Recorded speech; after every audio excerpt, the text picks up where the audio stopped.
दोस्तों, स्वागत है आपका हमारे चैनल आर.के. वर्मा में। मुल्ला नसरुद्दीन की नई मजेदार कहानी, अकबर बीरबल से भी ज्यादा मजेदार कहानी। दोस्तों, शाम हो रही थी। तालाब के किनारे एक मंच बना दिया गया था जिस पर यथासमय अमीर को आकर बैठना था। वे यह नजारा अपनी आंखों से देखना चाहते थे। बोरे महल से रवाना कर दिए गए। खाली बोरों के साथ 8 और मुल्ला नसरुद्दीन वाले बोरे के साथ केवल 3 सैनिक भेजे गए। यथासमय अमीर भी आकर अपने तख्त पर विराजमान हो गए। उन्होंने अरसला बेग से पूछा, अरसला बेग, अब क्या देर है? बस मेरे आका। सिपाही पहुंचते ही होंगे। तभी मस्जिद की बुर्जियों से अजान की आवाज सुनाई दी। आधी मंजिल तय हो चुकी थी जब मुल्ला नसरुद्दीन के कानों में अजान की आवाज पड़ी। वह बोरे में बंद एक सिपाही की पीठ पर लदा हुआ था।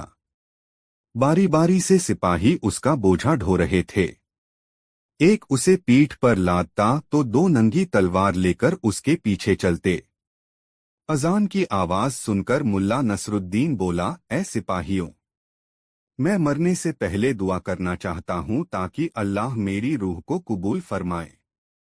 ठीक है, बोरे में ही दुआ कर लो, सैनिक ने बोरा नीचे रखकर कहा। हम तुम्हें खोल नहीं सकते। हम लोग कहाँ हैं? अल्लाह के लिए मेरा मुंह मस्जिद की ओर कर दो। हम लोग करशी फाटक के पास हैं। यहाँ चारों ओर मस्जिदें ही मस्जिदें हैं। अब जल्दी से दुआ कर लो। मुल्ला नसरुद्दीन दुआ पढ़ने लगा, या अल्लाह, तू कुछ ऐसा करिश्मा कर कि जिस किसी को भी मेरे 10,000 तंके मिलें, वह उनमें से 1,000 किसी मस्जिद को देकर मेरे लिए मुल्ला से 1 वर्ष तक दुआ की खैर मनाए। 10,000 तंकों का नाम सुनते ही सिपाहियों के मुंह में पानी आ गया। एक ने कहा, हम भी इंसान हैं, हमारे सीने में भी प्यार भरा दिल है, हम तुमसे नरमी का बर्ताव करेंगे। यदि दे हम अमीर की तनख्वाह बिना गुजारे लायक धन पा जाते तो हम तुम्हें छोड़ देते। दूसरे ने कहा, मैं एक मस्जिद की तीमारदारी के लिए चंदा देता हूँ।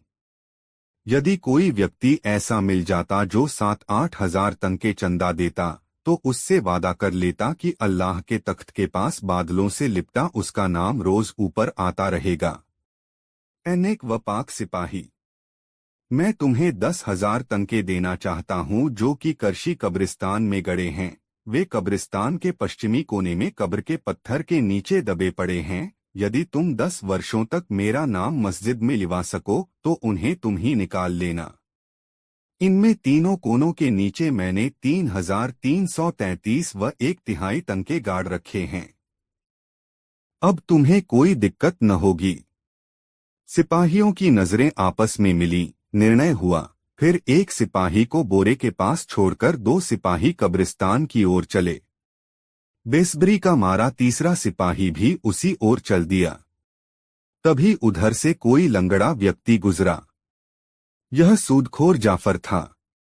बोरे पर नजर पड़ते ही उसका लालची मस्तिष्क जाग उठा। इसमें में क्या हो सकता है? मुल्ला नसरुद्दीन ने तुरंत उसकी आवाज पहचान ली। वह धीरे से खांसा, उफ, इसमें तो लगता है कोई आदमी है। फिर बोरे के करीब चेहरा करके उसने पूछा, ऐ भाई, क्या तुम्हें जबरन किसी ने इस बोरे में बंद किया है? मुल्ला नसरुद्दीन का शैतानी दिमाग जाग उठा। उसे अपनी वह कसम याद आई जो उसने सभी नागरिकों के सामने खाई थी।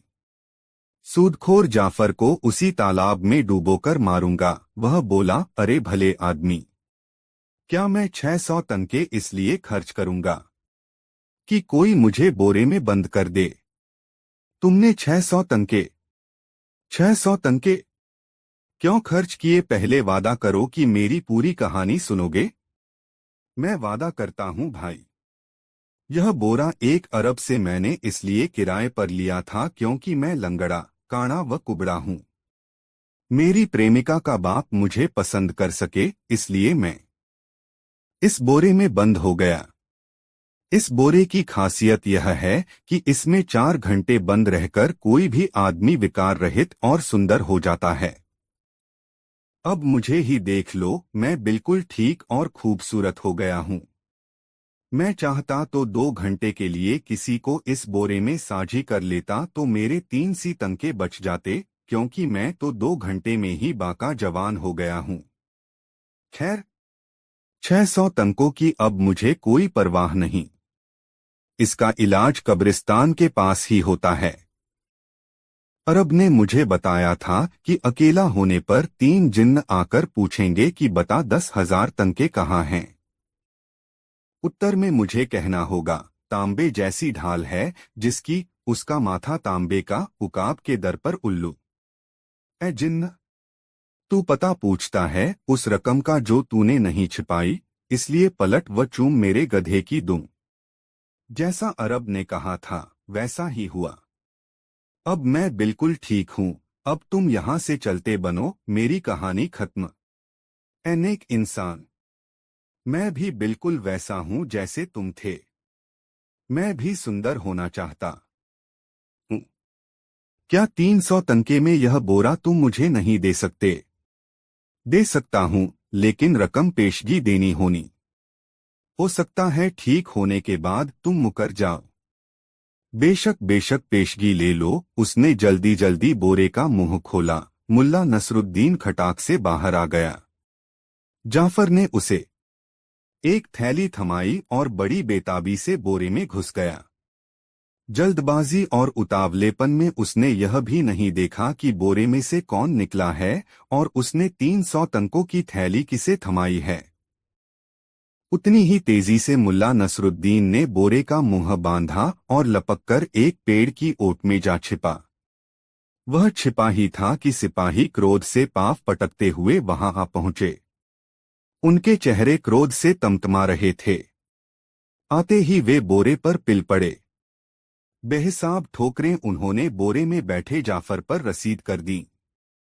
वे बोले, क्यों बे चालबाज, तेरी यह मजाल, हमें चकमा देना चाहता था, दगाबाज। अंदर बैठा जाफर किसी मंत्र की भांति वह सब बोल रहा था जो मुल्ला नसरुद्दीन ने उसे बताया ढाया था।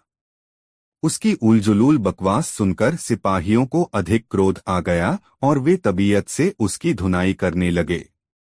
अबे गीदड़ की औलाद, हमें बेवकूफ बनाकर भागना चाहता था। जाफर अपनी हाके जा रहा था और सिपाही क्रोध में भरकर उसकी कुटाई कर रहे थे। अंत में जब सिपाही थक गए तो उसे कंधे पर लाद कर चल दिए। अब मुल्ला नसरुद्दीन ओट से बाहर निकला। उसने एक नहर पर हाथ मुंह धोए और मस्ती में एक ओर चल दिया, खुली हवा में आजादी की सांसें लेता हुआ। कुछ देर बाद सिपाहियों ने तालाब के किनारे मंच की सीढ़ियों पर चढ़कर बोरा बेरहमी से एक ओर पटक दिया। तभी जाफर भीतर से कराहा, अरे भाई जिन्न, जरा संभल कर, अगर इस प्रकार बोरा पटकोगे तो मेरी तो हड्डी पसलियां ही टूट जाएंगी। पाक शेख तुरखान के तालाब की तह में जाकर तू शीघ्र ही ठीक हो जाएगा। वहां काफी शोर शराबा मचा हुआ था। आवाजों के अमीर अमीर बख्तियार व अरसला बेग की आवाजें पहचानकर जाफर घबरा गया। अल्हम्दुलिल्लाह, बुखारा के अमीर आजम के हुक्म से कुफ्र फैलाने वाला मलून बदमाश, अमन की शांति भंग करने वाला, फूट डालने वाला मुल्ला नसरुद्दीन पानी में डुबोया जा रहा है। इस घोषणा के बाद ही कुछ जल्लादों ने बोरा उठाया और सिर से ऊंचा उठाकर हवा में लहराते हुए पानी के हवाले कर दिया।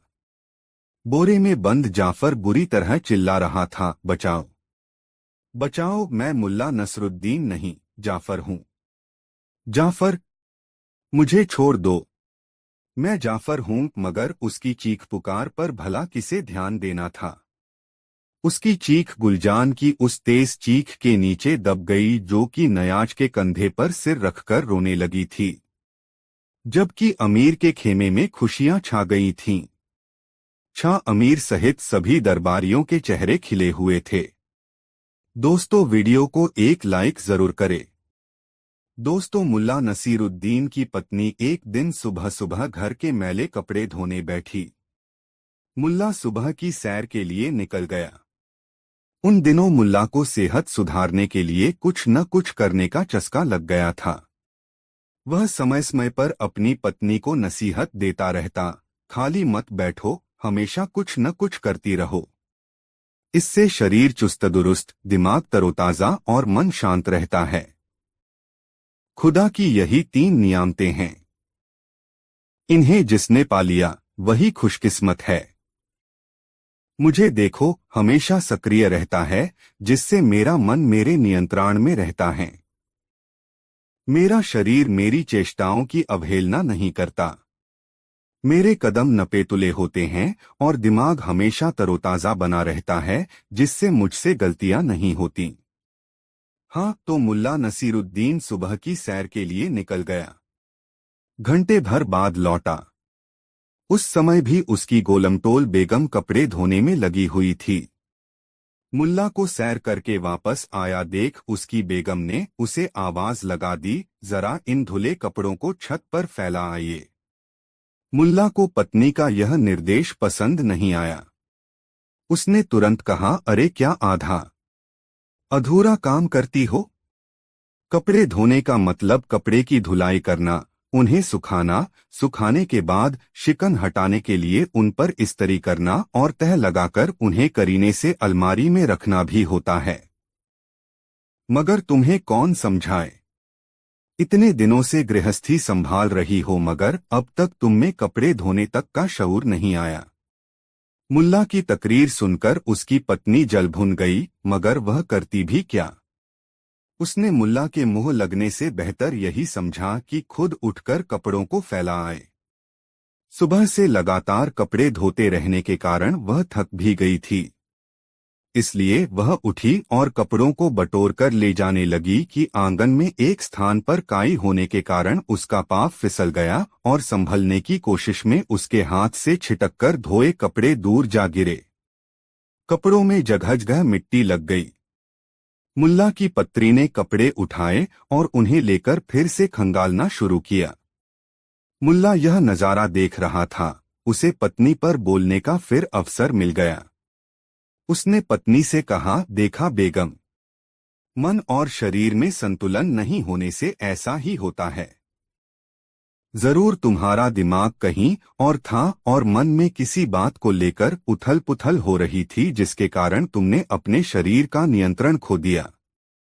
सोचो, तुम गिर भी सकती थी, इसी से तो कहता हूं कि। मुल्ला की पत्री ने बीच में ही टोकते हुए कहा, नसीहतें देने के स्थान पर यदि तुमने मेरे काम में थोड़ा हाथ बटाया होता तो ऐसा कतई नहीं होता। सुबह से कपड़े धोते धोते मैं थक गई हैं। इसलिए ही तुमसे कहा था कि कपड़े छत पर फैला आओ, मगर तुम मेरी सुनते कब हो। मुल्ला नसीरुद्दीन को लगा कि अब नसीहत देने के स्थान पर उसे खुद कपड़े सूखने के लिए छत पर ले जाकर फैला देना चाहिए।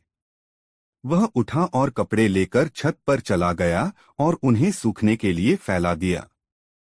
वापस लौटने पर उसने अपनी पत्नी को रसोई की तरफ जाते देखा। उसकी चाल में थोड़ी लंगड़ाहट थी। मुल्ला नसीरुद्दीन को यह बात समझ में आते देर नहीं लगी कि फिसलने के कारण बेगम के पाँव में मोच आ गई है। मोच खाए पाँव के बावजूद उसकी पत्नी ने खाना तैयार किया और उसके लिए भोजन परोस दिया। उस समय तक उसने कुछ भी नहीं खाया था। उसने भोजन पर बैठते समय उससे कहा भी, बेगम तुम भी खा लो। मगर उसने यह कहते हुए उस समय भोजन करने से इनकार कर दिया कि अभी कमरों में झाड़ी लगाना है और बिस्तर ठीक करने हैं, चादर बदलना है।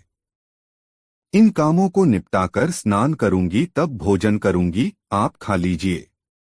मुल्ला नसीरुद्दीन ने भोजन किया और बगीचे में जाकर टहलने लगा। लगभग घंटे भर बाद जब वह अपने कमरे में आया तो देखा बेगम सारे कामों से फारिग होकर आराम फरमा रही है। उसने बेगम से पूछा, तुमने खाना खा लिया? हाँ, संक्षिप्त सा उत्तर दिया बेगम ने। तो कुछ और करती।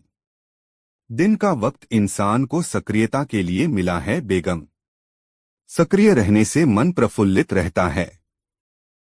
तन में खून का संचार सही रहता है, जिससे सेहत दुरुस्त रहती है। मुल्ला नसीरुद्दीन ने अपनी बेगम को फिर से अच्छी सेहत का पाठ पढ़ाना शुरू कर दिया। मगर बेगम ने मुल्ला को बीच में ही टोक दिया, यह क्या? तुम समझ रहे हो कि मैं बिस्तर पर आराम करने के लिए लेटी हूँ। सुबह से तो मैं लगातार काम करती रही हूँ मगर फिसलने के बाद से पाँव में दर्द है। अब तो खड़ा भी नहीं हुआ जाता। और तुम हो कि मुझे अच्छी सेहत का राज बताने में लगे हो।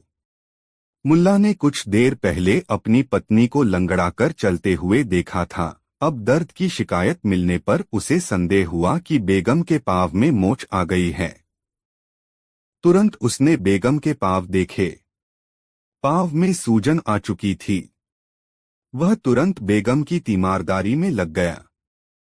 हल्दी चूने की पट्टी लगाई और पाँव सीधे करके लेटे रहने का निर्देश दिया।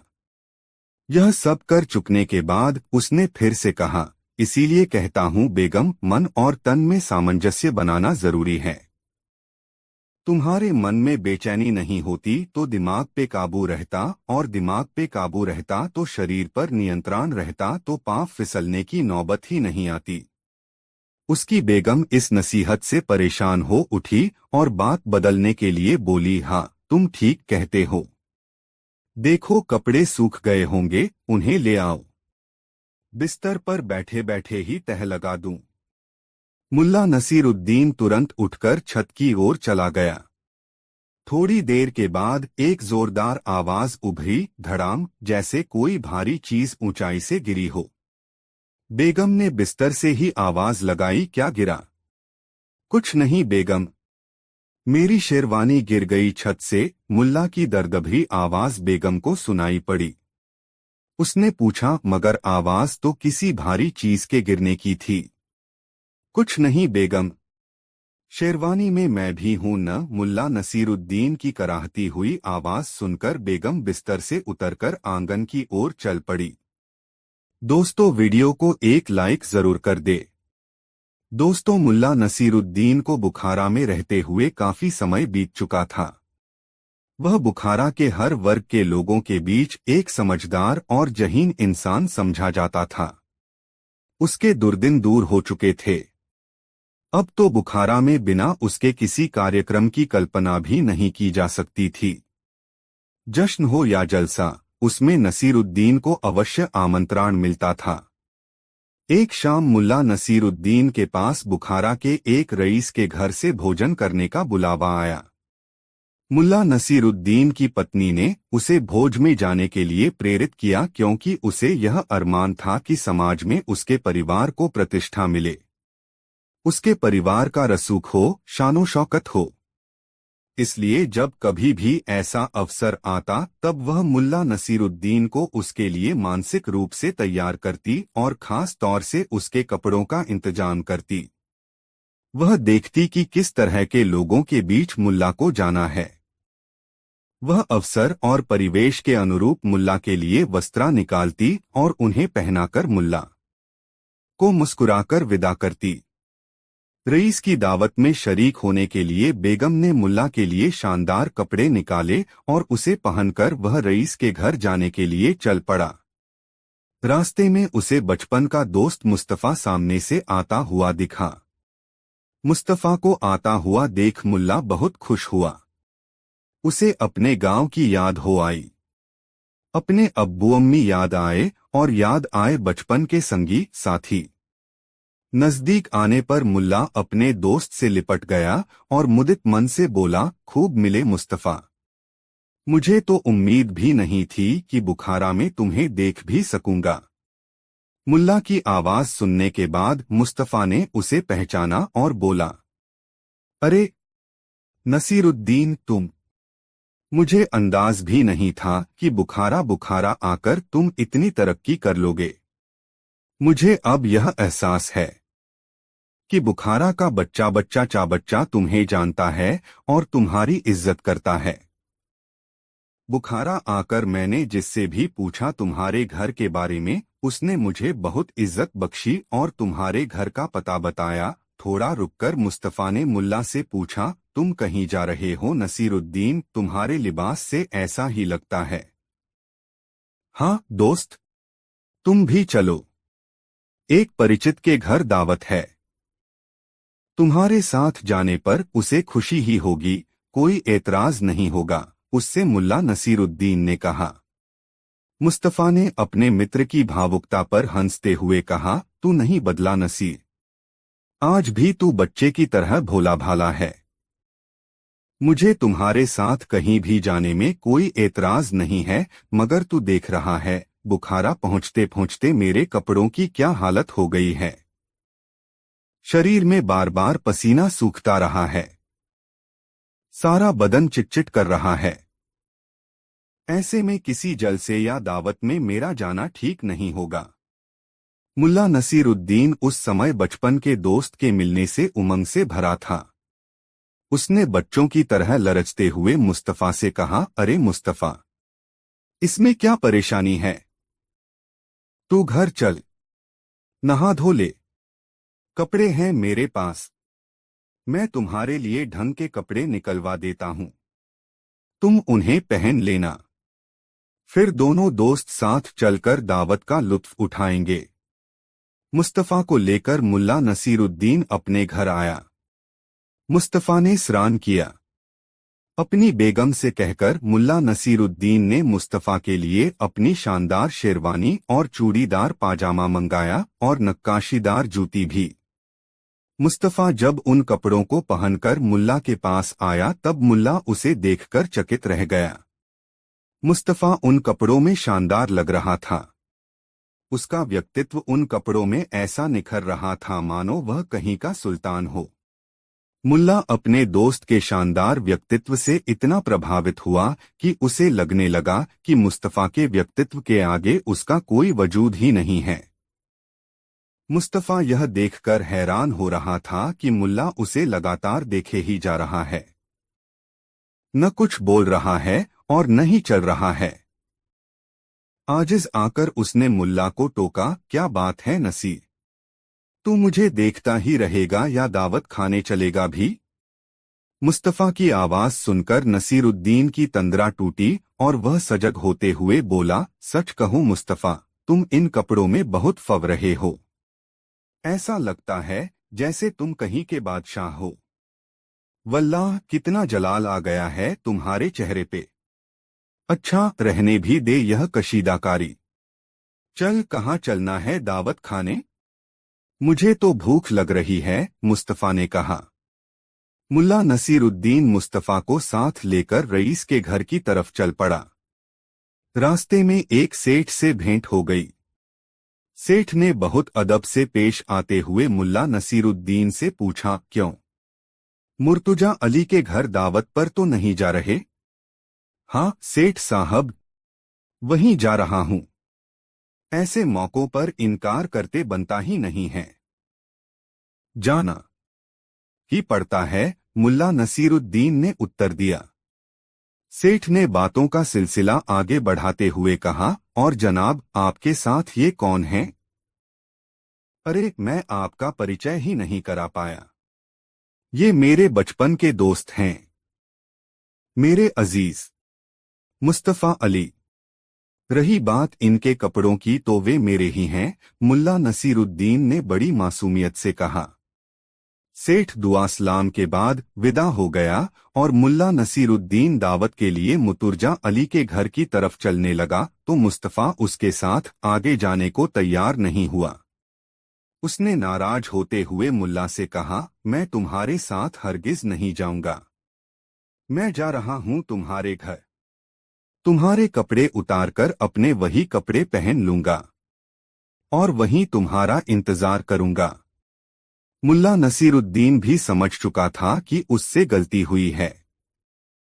परिचय कराते वक्त उसे कपड़ों की चर्चा नहीं करनी चाहिए थी। उसने मुस्तफा को मनाते हुए कहा, दोस्त, मैं समझ गया हूं कि परिचय कराते समय मुझसे भूल हो गई और मैं कपड़ों की हकीकत बयां कर गया। मैं मानता हूं कि मुझे ऐसा नहीं कहना चाहिए था, मगर मेरा विश्वास करो, मैं नहीं जानता कि कैसे यह बात मेरे मुंह से निकल गई। मैं तुम्हें विश्वास दिलाता हूं कि अब ऐसी गलती नहीं होगी। अपनी नाराजगी थूक दो और मुझे माफ कर दो। मुस्तफा ने मुल्ला की बात पर यकीन कर लिया। वे लोग फिर दावत खाने के लिए निकल पड़े।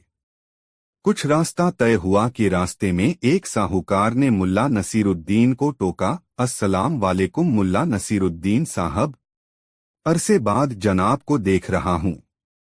कहिए सब खैरियत तो है न? वालेकुम अस्सलाम इदरीस मियाँ, सब खैरियत है। इनसे मिलिए, ये मेरे बचपन के दोस्त, मेरे अजीज मुस्तफ़ा, पहली बार बुखारा आए हैं मुझसे मिलने। रही बात कपड़ों की तो वे उनके ही हैं। मुस्तफ़ा भीतर ही भीतर खौल उठा, यह भी कोई परिचय कराने का तरीका है। मुल्ला ने तो कहा था कि वह कपड़ों के बारे में कोई जिक्र नहीं करेगा, फिर यह कहने की जरूरत क्या थी कि कपड़े उनके ही हैं। अब तो मैं इसके साथ कहीं जाने वाला नहीं, कुछ भी कहता रहे। अब मैं इसके घर जाकर इसके कपड़े उतार दूंगा। बड़ा आया कपड़ा दिखाने वाला। इदरीस मियाँ के जाते ही मुस्तफ़ा ने अपने तेवर दिखाए, मगर मुल्ला नसीरुद्दीन उसके आगे भीगी बिल्ली बन गया और अपनी गुस्ताखी के लिए मुस्तफ़ा से बार बार माफी मांगने लगा। अंततः मुस्तफ़ा उसके साथ आगे जाने के लिए राजी हो गया। थोड़ी ही देर में मुल्ला नसीरुद्दीन अपने दोस्त मुस्तफ़ा के साथ रईस मुतुर्जा अली के दौलत खाने पर पहुंचा। वहां उन दोनों का गर्मजोशी से स्वागत हुआ। मुतुर्जा अली के घर पर दावत में जितने भी मेहमान आए थे, वे सबके सब बुखारा के नामी गिरामी लोग थे। मुस्तफ़ा को यह देखकर आश्चर्य हुआ कि अधिकांश लोग उसके दोस्त मुल्ला नसीरुद्दीन को जानते भी हैं और उसकी कदर भी करते हैं, क्योंकि जो भी मुतुर्जा अली के घर पर मुल्ला नसीरुद्दीन से मिला, वही उसके साथ अदब से पेश आया। आगे भीगी बिल्ली बन गया और अपनी गुस्ताखी के लिए मुस्तफ़ा से बार बार माफी मांगने लगा। अंततः मुस्तफ़ा उसके साथ आगे जाने के लिए राजी हो गया। थोड़ी ही देर में मुल्ला नसीरुद्दीन अपने दोस्त मुस्तफ़ा के साथ रईस मुर्जा अली के दौलत खाने पर पहुंचा। वहां उन दोनों का गर्मजोशी से स्वागत हुआ। मुतुर्जा अली के घर पर दावत में जितने भी मेहमान आए थे, वे सबके सब बुखारा के नामी गिरामी लोग थे। मुस्तफ़ा को यह देखकर आश्चर्य हुआ कि अधिकांश लोग उसके दोस्त मुल्ला नसीरुद्दीन को जानते भी हैं और उसकी कदर भी करते हैं, क्योंकि जो भी मुतुर्जा अली के घर पर मुल्ला नसीरुद्दीन से मिला, वही उसके साथ अदब से पेश आया। भोजन कर चुकने के बाद जब मुल्ला नसीरुद्दीन वापसी की सोच रहा था, तभी उसे ख्याल आया कि मुतुर्जा अली से अपने मित्र को मिलाया ही नहीं। वह मुस्तफ़ा को लेकर मुतुर्जा अली के पास गया और मुस्तफ़ा से उसका परिचय कराते हुए बोला, मुतुर्जा साहब, ये मेरे बचपन के दोस्त हैं मुस्तफ़ा, मेरे अजीज। रही बात कपड़ों की तो मैं उसके बारे में कुछ नहीं बोलूंगा। मुस्तफ़ा ने जब यह सुना तो मन मसोस कर रह गया। वह उस पल को कोस रहा था जब उसने मुल्ला नसीरुद्दीन के कपड़े पहनने का निर्णय लिया था। मुतुर्जा अली के घर से निकलते समय मुल्ला नसीरुद्दीन ने मासूमियत के साथ मुस्तफ़ा से पूछा, क्यों इस बार परिचय कराने में मुझसे कोई भूल तो नहीं हो गई? मुस्तफ़ा समझ नहीं पाया कि वह मुल्ला नसीरुद्दीन से कहे तो कहे क्या।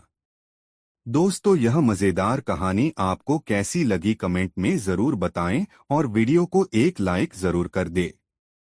दोस्तों, मुल्ला नसीरुद्दीन की अपने गांव में बड़ी ख्याति थी। उसे लोग विद्वान मानते थे। मुल्ला कितना पढ़ा लिखा था, यह कोई नहीं जानता था, मगर उसकी हाजिर जवाबी के कायल थे उसके गांव के लोग। बचपन में मदरसे से गायब रहने के लाख बहाने होते थे उसके पास।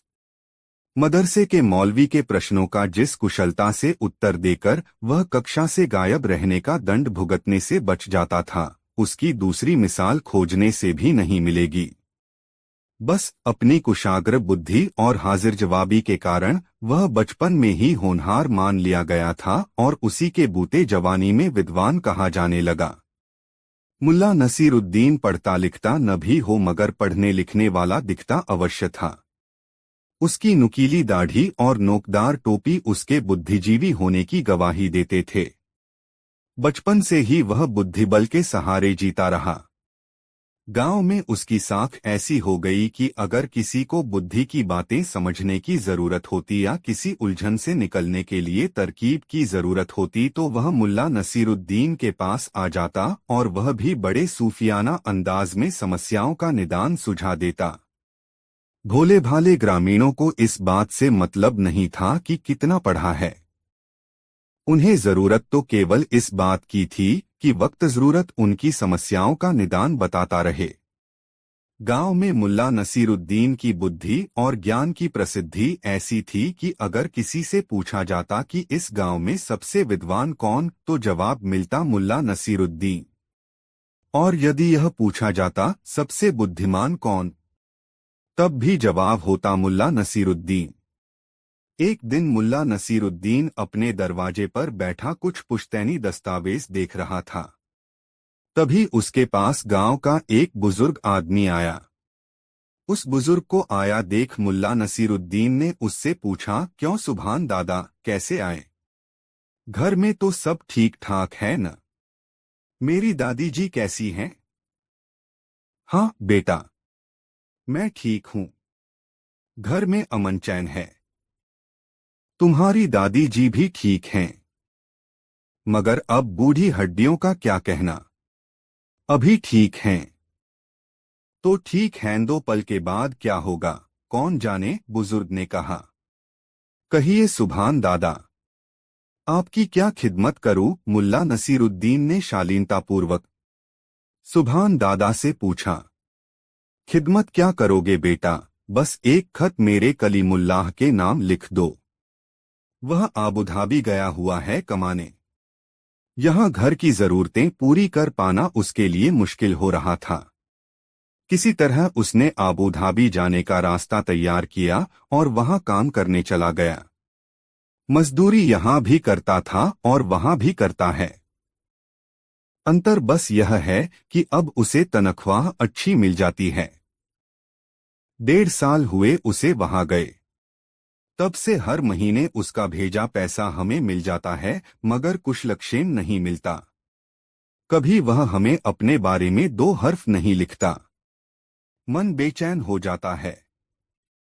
तू एक बढ़िया सा खत लिख दे। ऐसा खत जिसमें यहाँ का हाल समाचार तो लिख ही दे कि सब राजी खुशी है, और बाद में यह जरूर लिख देना कि उसके लिए हमारा दिल हमेशा बेचैन रहता है। एक बार आकर अपने अब्बू अम्मी से मिल जाओ। हम लोग तो पेड़ में लगे पके फल की तरह हैं, न जाने कब टपक जाए। मुल्ला नसीरुद्दीन ने बुजुर्ग की बातें बहुत मुतमईन होकर सुनी।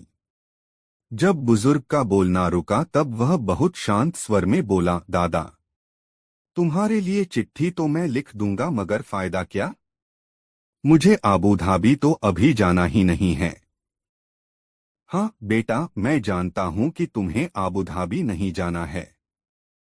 मैं तो चाहता हूँ कि तुम चिट्ठी लिख दो। ऐसी चिट्ठी जिसमें बूढ़े माँ बाप की अपने बेटे से मिलने की आरजू हो, जिसे पढ़ते ही मेरा बेटा हमसे मिलने के लिए तड़प उठे।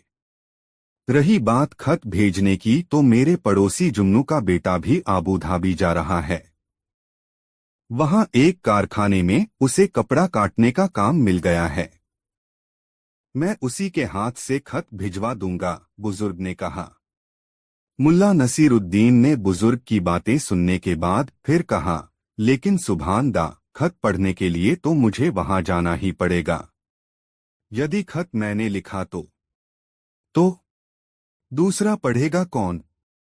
अरे बेटा, मेरा कलीमुल्लाह खुद पढ़ा लिखा और बेहद समझदार नौजवान है।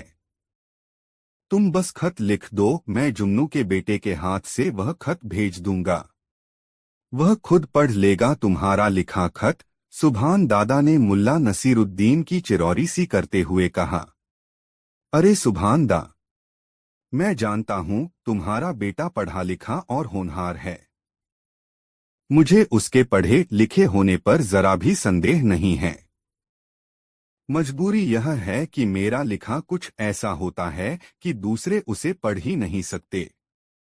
अपना लिखा केवल खुद मैं पढ़ सकता हूँ। इसीलिए तुम्हें बता रहा हूं कि यदि मैंने खत लिखा तो उसे पढ़ने के लिए मुझे ही अबू धाबी जाना पड़ेगा। इसके अलावा कोई चारा नहीं है।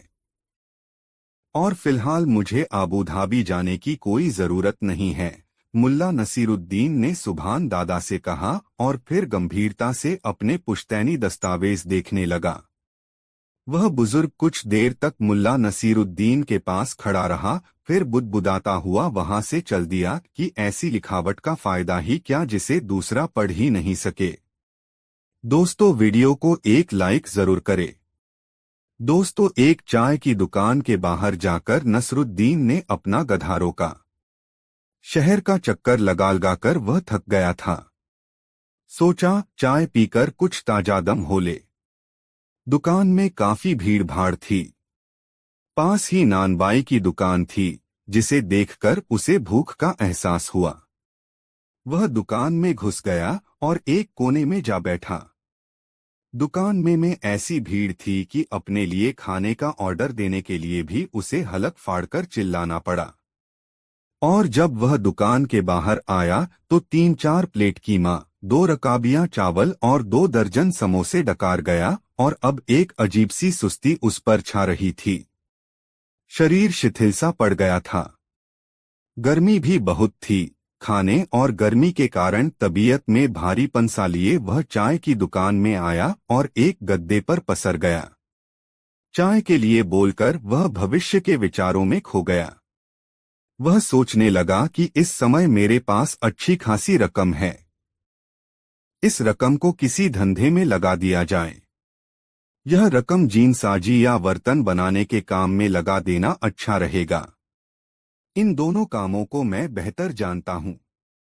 आखिर कब तक यूं ही घूमता रहूंगा? क्या मैं कोई धंधा नहीं कर सकता? क्या मैं किसी से बदतर हूं? मूर्ख हूं? क्या मेरे नसीब में एक हसीन और मेहरबान बीवी नहीं है? क्या मैं बाप नहीं बन रह सकता? फिर उसकी कल्पना में एक नन्हा मुन्ना बच्चा तैरने लगा और वह मुस्कुराकर सोचने लगा, अल्लाह कसम, वह नन्हा शैतान बड़ा ही शरारती होगा और बड़ा होकर मेरी तरह शैतान निकलेगा। मैं अपना सारा इल्म, सारी होशियारी उसमें भर दूंगा। ठीक है, ऐसा ही सही। मैं आज ही निश्चय करता हूं कि अब मैं बेचैन और आवारागर्दी भरी यह जिंदगी छोड़ दूंगा। अब काम शुरू करने के लिए मुझे जीनसाज या कुम्हार की दुकान खरीदने के लिए कम से कम 300 तके चाहिए और मेरे पास कुल 150 तंके ही हैं। तंकों का ख्याल आते ही उसे खुरदरे नौकर की याद आ गई और 150 तंके झटक लेने के लिए वह उसे कोसने लगा। फिर वह होंठों ही होंठों में बड़बड़ाया, खुदा इसे गारत करे, जिस रकम की मुझे जरूरत थी कमबख्त वही रकम छीन कर ले गया। वाह वाह! एक बार फिर भाग्य ने साथ दिया। 20 तंके। इस आवाज के साथ ही तांबे की थाली में पासा गिरने की आवाज सुनाई दी। मुल्ला नसरुद्दीन चौंका। जुआ! सचमुच बाहर जुआ हो रहा था। पशु बांधने के खूंटों के पास की जमीन पर कुछ लोग घेरा बनाए बैठे थे। चायखाने का मालिक घेरे के पीछे खड़ा गर्दन उचकाकर उनके सिरों के ऊपर से झांक रहा था। मुल्ला नसरुद्दीन कोहनियों के सहारे उठा, फिर सोचने लगा, देखना तो चाहिए, दूर से देखने में हर्ज ही क्या है। न, मैं जुआ नहीं खेलूंगा। मैं ऐसा मूर्ख थोड़े ही हूँ। वह उठकर बाहर जुआरियों के पास आया और झुंड के करीब आकर चाय वाले के कान के पास मुंह लाकर फुसफुसाया, मूर्ख लोग फायदे के लालच में अपना आखिरी सिक्का तक गवा देते हैं। पैगंबर साहब ने रुपयों के लिए जुआ खेलने को मना किया है। खुदा की बड़ी मेहरबानी है कि यह गंदी आदत मुझे नहीं पड़ी, लेकिन इस लाल बालों वाले का नसीब तो देखो, लगातार चौथी बार जीता है। देखो देखो, ओह, 5वीं बार भी जीत गया। यह तो भई, ओह, 6ठी बार भी जीत गया। नसीब का बड़ा धनी है, मैंने तो ऐसी किस्मत किसी की नहीं देखी। अरे वाह! फिर दांव लगा रहा है। अरे बददिमाग, बेवकूफ! उसे तो दौलत का झूठा सपना जुए की तरफ खींच रहा है। हालांकि गुर्बत ने उसके रास्ते में गड्ढा खोद रखा है। इंसान की मूर्खताओं का कोई अंत नहीं। इस लाल बालों वाले को मजा चखाना चाहिए। अगर वह 7वीं बार भी दाव जीतता है तो मैं इससे दाव बदूंगा। वैसे मैं जुए से सख्त नफरत करता हूँ। काश मैं भी अमीर होता तो मैं न जाने कब का जुआ बंद करवा चुका होता। लाल बालों वाला इस बार भी पासा फेंककर जीत गया। उसकी यह 7वीं जीत थी। अब मुल्ला नसरुद्दीन से न रहा गया। वह आगे बढ़ा और खिलाड़ियों को अलग हटाते हुए जुआरियों के घेरे में जा बैठा। जीतने वाले जुआरी से पासे लेकर उसने उन्हें उलट-पलट कर देखा, फिर बोला, मैं भी तुम्हारे साथ दाव खेलना चाहता हूँ। कितनी रकम है? जीतते रहने के कारण उसकी आवाज कांप रही थी। वह तो जैसे हर खिलाड़ी का माल हड़पने के लिए उतावला था। मुल्ला नसरुद्दीन ने अपनी अंटी में से थैली निकाली, जरूरत के लायक 25 तंके उसमें ही छोड़ दिए, बाकी तंके तांबे के थाल में डाल दिए। दूर तक चांदी के सिक्कों की खनखनाहट सुनाई पड़ी। बाकी जुआरी समझ गए कि यह ऊंचा दाव लगाने वाला खिलाड़ी है। और फिर ऊंचे दावों का खेल शुरू हो गया। लाल बालों वाले ने पासे उठा लिए और खेल शुरू हो गया। वह देर तक पासों को खनखनाता रहा। न जाने क्यों अब उसके चेहरे पर झिझक दिखाई देने लगी थी। सभी जुआरी सांस रोककर देख रहे थे। यहां तक कि मुल्ला नसरुद्दीन का गधा भी सिर उठाकर देखने लगा। उसके कान खड़े हो गए थे। अब केवल पासों की खनखनाहट ही वहां सुनाई दे रही थी। अंत में लाल बालों वाले ने पासे फेंके। दूसरे खिलाड़ी गर्दन बढ़ाकर देखने लगे तथा एक साथ पीछे की ओर लुढ़ककर बैठ गए। उन्होंने एक साथ ही लंबी लंबी सांसें लीं, मानो ये सब सांसें एक ही सीने से निकली हों। बेचारे जुआरी का चेहरा पीला पड़ गया। उसके मुंह से एक दर्दनाक आंसी निकली। पासे पर 3 दिखाई दिया। वह हार रहा था, इसका विश्वास उसे हो गया, क्योंकि एक उतना ही कम निकलता था जितना कि 6 और दूसरा कोई भी पासा मुल्ला नसरुद्दीन के अनुकूल होगा। पासों को मुट्ठी में लेकर हिलाते हुए उसने चमकती आंखों से इधर-उधर देखा। उसे पूरा विश्वास था कि आज भाग्य उसके साथ है। यही सब सोचकर उसकी गर्दन गर्व से कुछ तन गई थी, लेकिन यह उसकी भूल थी।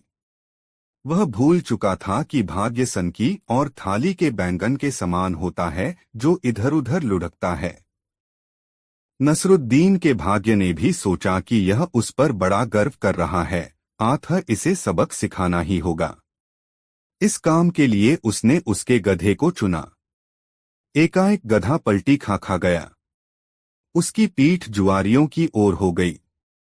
इधर मुल्ला नसरुद्दीन पासे फेंकने के लिए अभी हाथ हिला ही रहा था कि एकाएक गधे की पूंछ उसके हाथ से टकराई और पासे उसके हाथ से फिसल गए। पासे देखते ही लाल बालों वाले के हलक से खुशी भरी चीख निकली। वह जीत गया था। खुशी के कारण वह पेट के बल तंकों वाले थाल पर लेट गया। दांव पर लगी रकम उसने अपने भारी बदन से ढक ली। मुल्ला द्वारा फेंके गए पासे काने थे। दांव हारते ही मुल्ला नसरुद्दीन को जैसे काठ मार गया। स्तब्ध सा बैठा वह अपना होंठ चबाता रहा। उसकी फटीफटी आंखों के सामने जैसे सारी सृष्टि आपस में गुड़मुड़ होती जा रही थी। कुछ क्षण, केवल कुछ ही क्षण वह इस स्थिति में बैठा रहा, फिर एकाएक उछल कर उठा, पास ही पड़ा एक डंडा उठाया और गधे पर पिल पड़ा। नामुराद, कमबख्त गधे, हरामखोर, बदबूदार जानवर, जानवरों की जमात के लिए लानत। यह वक्त मिला था तुझे अपनी पीठ फेरकर पूंछ घुमाने का, कमबख्त। खुदा तुझे गारत करे। पिटते हुए गधा बुरी तरह उछल-उछल रेंकने लगा। मुल्ला की ऐसी झुंझलाहट और क्रोध देखकर बाकी जुआरी व्यंग्य से मुस्कराने या हंसने लगे थे। वे खुशी से चिल्ला रहे थे। सबसे अधिक जोर से लाल बालों वाला जुआरी चिल्लाया, जो यह दाव जीत कर स्वयं को सबसे अधिक खुशनसीब समझ रहा था। मुल्ला नसरुद्दीन थककर हांफने लगा। डंडा उसने एक ओर फेंक दिया। अरे गुस्सा थूक दो दोस्त।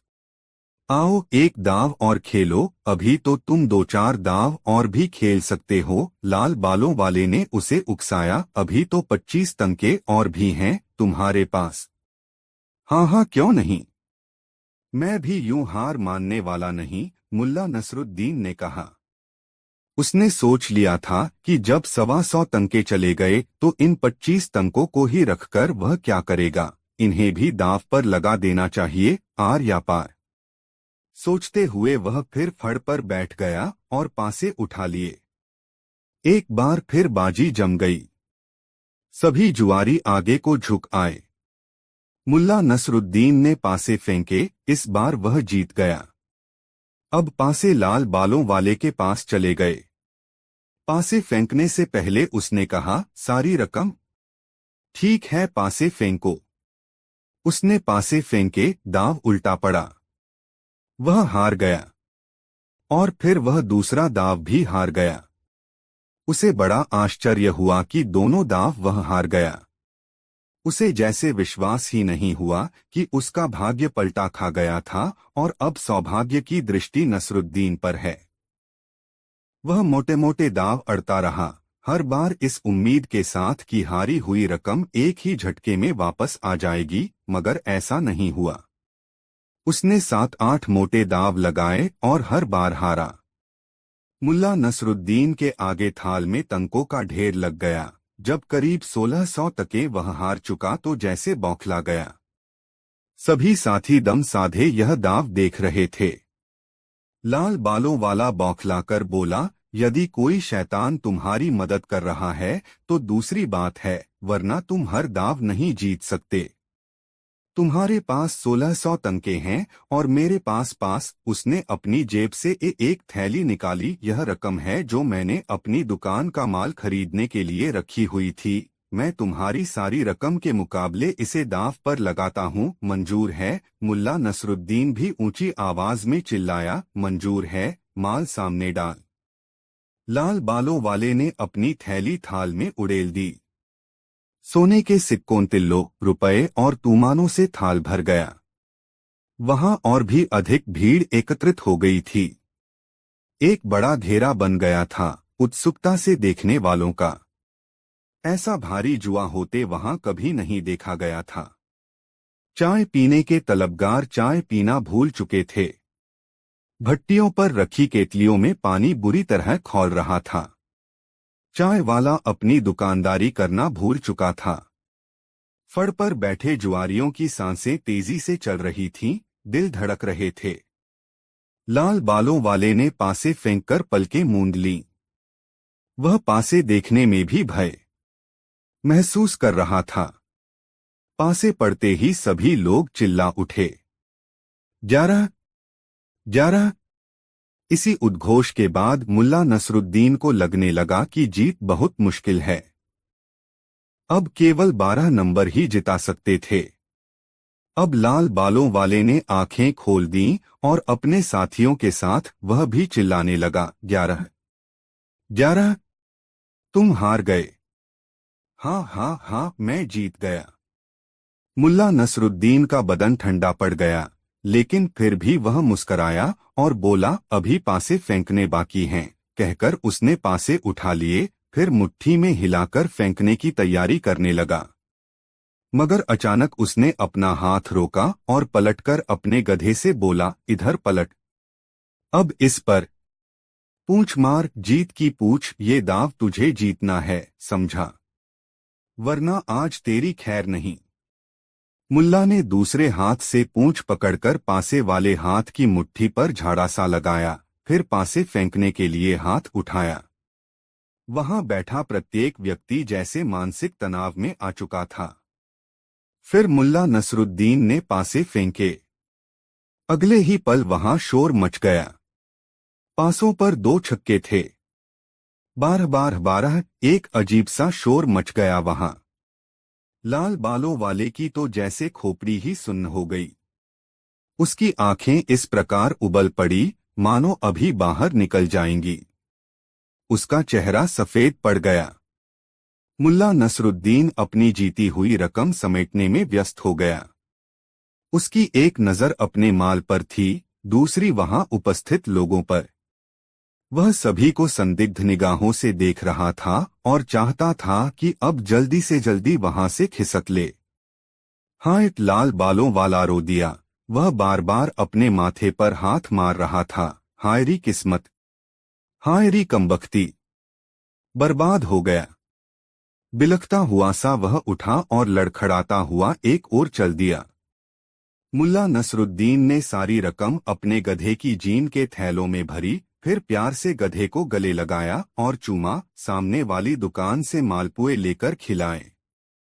मुल्ला नसरुद्दीन का सिद्धांत था कि जो लोग यह जानते हैं कि तुम्हारा धन कितना है और कहाँ है, उनसे सदैव दूर रहना चाहिए।